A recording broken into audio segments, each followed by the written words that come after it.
एक सन की राजा हर रोज सुबह अपनी रानी को खड़ी कर उसकी नथ में से 100 तीर निकालता और पूछता, है कोई इस धरती पर मेरे जैसा और कोई भी वीर मर्द? रानी बेचारी कहती कि नहीं महाराज, आप जैसा वीर पुरुष और कोई नहीं। समय बीता। एक बार रानी की माँ रानी से मिलने आई। जब उसने रानी की हालत देखी तो उसकी आंखों में पानी आ गया। बोली, बेटी ये कैसी हालत बना रखी है, बिल्कुल सूखी लकड़ी के समान हो गई हो। तुम्हें कोई बीमारी है, कोई दुख दे रहा है, या फिर तुम्हें समय से रोटी नहीं मिल रही? आखिर बात क्या है? अब रानी कैसे अपनी माँ को अपना दुख बताती कि राजा हर रोज सुबह उसे खड़ी कर उसकी नथ में से 100 तीर निकालता है। हर तीर में उसका कलेजा बाहर आने को हो जाता है। अगर वो जरा सी भी हिली या राजा जरा सा भी चुका तो प्राण गए। पर जब माँ ने बार बार दबाव देकर रानी से पूछा, तब रानी बोली, क्या बताऊं माँ, किसी चीज की कोई कमी नहीं। अन्न का भंडार भरा हुआ है, पीने को अच्छा पानी है। तो फिर बात क्या है बेटी? माँ ने इस बार जब रानी का हाथ पकड़ अत्यंत रुदन स्वर में पूछा तो रानी टूट गई। आखिर रानी अपनी माँ के सामने टूट गई और अपनी वेदना प्रकट करते हुए कहा, माँ, तुम्हारे जमाई राजा मेरी नाक की नथ में से 100 तीर निकालते हैं, जिससे मेरा हृदय थर थर कांपता है। मेरी तरफ आता हुआ हर तीर मुझे अपनी जिंदगी का आखिरी तीर प्रतीत होता है। यही बात मुझे हर समय अंदर ही अंदर खाए जाती है कि आज तेरा आखिरी दिन है, आज तेरा आखिरी दिन है। बस माँ, इसी चिंता के कारण कुछ भी खाना पीना मेरे हलक से नीचे नहीं उतरता। रानी की माँ ने हैरान होते हुए कहा, ये तुम क्या कह रही हो बेटी, ये कब हुआ? रानी बोली, माँ ये मत पूछो कब हुआ, ये पूछो कब नहीं हुआ। राजा हर रोज सुबह मुझे खड़ी करके सबसे पहले मेरी नथ में से 100 तीर निकालते हैं, उसके बाद ही अपना दिन शुरू करते हैं। बोली, कुछ बोलते भी हैं? रानी बोली, हाँ माँ, कहते हैं। है इस धरती पर मेरे जैसा कोई और मर्द? रानी की माँ कुछ सोचते हुए बोली, बेटी चिंता मत कर, कल वो जब ऐसा पूछे तो कह देना, दुनिया में मर्द बहुत, घर नहीं तो बाहर बहुत, घर से बाहर निकलो शेर को स्वा शेर बहुत। इतना कह रानी की माँ अपनी बेटी से विदाई ले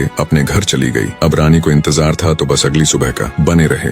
राजा ने सोती हुई रानी को हाथ पकड़कर उठाया और कहा, रानी आ जाओ, समय हो गया। रानी ने सोचा, हे भगवान, बस आज और बच जाऊं, फिर तो जो माँ कहकर गई थी वो बोल दूंगी। और उठकर बाग में जाकर आंख बंद करके अपनी नथ पकड़कर खड़ी हो गई। राजा ने रोज की तरह एक के बाद एक 100 तीर रानी की नथ में से निकाले। तीर निकाल राजा बोला, बोल रानी, है दुनिया में मेरे जैसा कोई और शूरवीर मर्द? रानी हिम्मत जुटा बोली, महाराज, दुनिया में शूरवीर मर्द बहुत, घर नहीं तो बाहर बहुत। आप बाहर निकल के देखो, शेर को सवा शेर बहुत। राजा हैरान होते हुए बोला, ठीक है रानी, अगर यही बात है तो कुछ खाने का सामान दो, मैं जा रहा हूँ बाहर शूरवीर मर्द देखने, मैं भी तो देखूं, है कोई मुझसे ज्यादा शूरवीर मर्द इस दुनिया में। थोड़ा बहुत खाने पीने का सामान ले राजा निकल पड़ा। चलते चलते एक कच्चे रास्ते पर हो लिया। थोड़ी दूर ही चला तो आगे देखा, एक आदमी रास्ते के किनारे पर लेटा ऊपर की तरफ एकटक देख रहा है। राजा को बड़ा कौतूहल हुआ। ऊपर की तरफ देखा तो उसे सिवाय सूर्य की तेज किरणों के कुछ दिखाई नहीं दिया। गया जिज्ञासावश उसके पास और पूछा, क्यों भाई, ऊपर क्या देख रहे हो? बने रहे। काणे आदमी ने कहा, इंद्र के अखाड़े में परियों का नाच हो रहा है, वो देख रहा हूँ। राजा ने एक बार फिर से ऊपर देखा पर उसे कुछ दिखाई न दिया तो उसका आश्चर्य बढ़ गया। काणे आदमी ने ऊपर की तरफ ध्यान लगाए लगाए राजा से पूछा, तुम कौन हो भाई और कहाँ जा रहे हो? राजा बोला, मैं मालवा का राजा उत्पल राज हूँ, मैं दुनिया में शूरवीर मर्द देखने जा रहा हूँ। काणे को बड़ा कौतुक हुआ। बोला, तो थोड़ी देर मेरी प्रतीक्षा करो भाई। नाचते नाचते एक परी की पाजेब टूट गई है, वो नीचे गिरने वाली है, बस उसको लेकर मैं भी तुम्हारे साथ शूरवीर मर्द देखने चलूंगा। कुछ ही देर में आकाश से छम की आवाज से एक पाजेब नीचे आ गिरी। काणे ने उसे उठाया और जेब में रख लिया और बोला, अब चलो भाई मर्द देखने। मर्द कैसे होते हैं मैं भी तो देखूं। राजा के आश्चर्य की कोई सीमा नहीं थी। उसका अहंकार तो यही नष्ट हो चुका था, उसकी हवाइयां उड़ चुकी थीं। सोचा कि तू तो रानी की नथ से तीर निकाल अपने आप को सबसे बड़ा मर्द समझता था, तेरे से ज्यादा तो ये काणा है। एक आंख से अंधा होते हुए भी इंद्र के अखाड़े में क्या हो रहा है देख लेता है। अब राजा और काणा आदमी दोनों एक साथ चल पड़े मर्द देखने।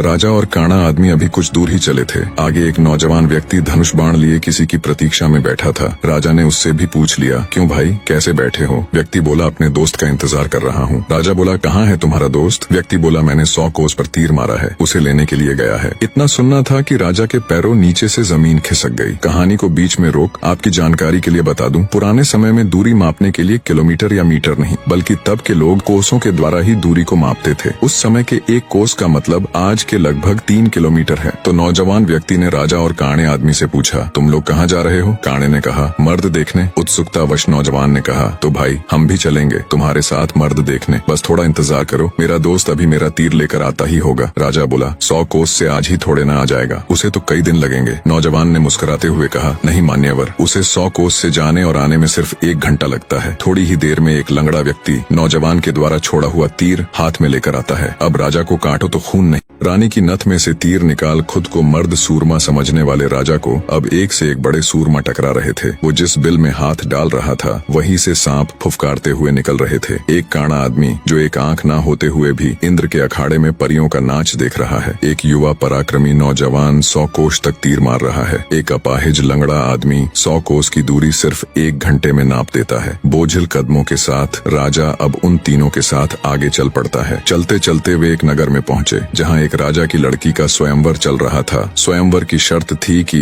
जो व्यक्ति 50 कोस से 2 घंटे में हंसता पान बोल सुपारी ला देगा उसी के साथ रानी का विवाह कर दिया जाएगा। चारों में से लंगड़ा ही इस काबिल था जो कोसों की दूरी मिनटों के हिसाब से तय कर सकता था। अंततः चारों की सलाह पर लंगड़ा व्यक्ति स्वयंवर की शर्त पूरी करने के लिए तैयार हो गया और शर्त अनुसार हंसता पान बोल सुपारी लाने के लिए चल पड़ा। धीरे रानी के स्वयंवर की शर्त अनुसार लंगड़ा व्यक्ति तेजी के साथ उस दिशा में बढ़ने लगा जहां हंसता पान बोल सुपारी का पेड़ था। अपनी दिव्य गति से थोड़े ही समय में वो उस पेड़ के पास जा पहुंचा। उसने सुपारी तोड़ी और अपनी जेब में डाल ली। सोचा अभी तो बहुत समय है, क्यों न थोड़ी देर सुस्ता लिया जाए। ये सोचकर वो उस पेड़ के नीचे सुस्ताने के लिए लेट गया। ठंडी हवा के झोंकों से जल्दी ही उसकी आंख लग गई। उधर तीनों की समय बीतने के साथ साथ चिंता बढ़ रही थी। 2 घंटे पूरे होने को आए थे, बस थोड़ा समय ही बचा था। नौजवान तीरंदाज ने कहा, इतना समय तो उसे कभी नहीं लगता, जरूर कुछ बात है। काने आदमी ने कहा, रुको मैं देखता हूँ। जब काने ने देखा तो वो पेड़ के नीचे सो रहा था और पेड़ से एक खूंखार जहरीला सांप उसे काटने के लिए उसकी तरफ बढ़ रहा था। जब ये बात उसने साथियों को बताई कि वो तो सो रहा है और एक जहरीला सांप उसकी तरफ बढ़ रहा है, तब तीरंदाज नौजवान ने काने से कहा, तुम मेरे तीर का निशाना सांप के फन पर लगाओ। काने ने कहा, हाँ ये ठीक है, निशाना लगाकर मैं हुंकारा भरूं तब तुम तीर छोड़ देना। बस 2